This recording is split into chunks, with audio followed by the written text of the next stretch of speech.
So in this video, I'm going to give you 3 things that we need to focus on to be the most healthful version of yourself.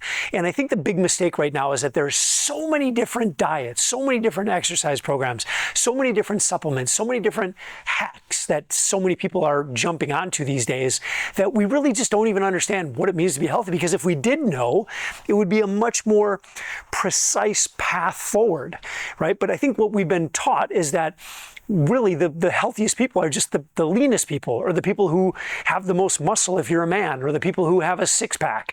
Like, we equate that to being healthy, but quite honestly, that's not necessarily healthy. In fact, a lot of the things that people do to get just these aesthetic results are very unhealthy. So I think we need to focus our efforts. We need to define what it means to be healthy.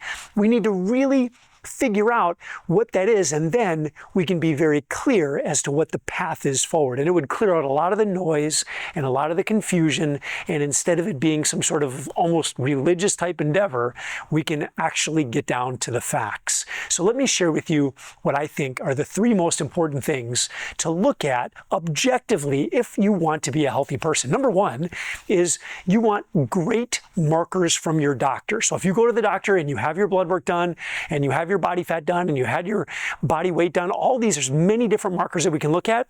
You want to have better than normal markers. And the better you are with all of those markers, that's a sign that you are in a very healthy place. The second thing that you're going to want to do is look at your body fat.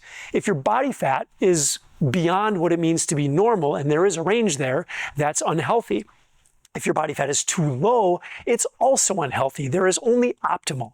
So number 2, make sure that your body fat is optimal. And everybody's going to be a little bit different. So we've got 2 things so far. We've got the numbers from your doctor, and we also have body fat, right? Both of those things should be optimized. Okay, so lower is not always better. More is not always better. There is only optimal. So the last thing, this is the big separator where we can really determine who the healthiest people are on the planet.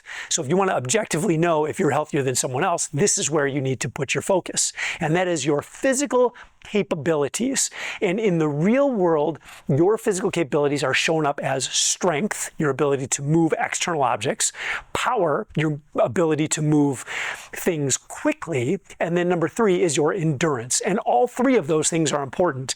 And the person who is the strongest, most powerful, and has the greatest endurance is the fittest person in the world, right? Now, that's a very broad general statement, but it should make some sense because real life rewards all 3 of those things, not just one. So if you want to be the healthiest version of yourself, build all of those things, and there is no ceiling. You can take that as far as you want. And what's cool is if you chase performance, if you chase those 3 things, there's a really good chance that your body fat is going to become optimized, and all of the markers that you get from your doctor are also going to become optimized. That is your path to being the most healthy version of yourself. And then you don't even have to get in the weeds. You don't have to follow different diets. You don't have to jump from exercise program to exercise program because you know exactly what it is that you're chasing.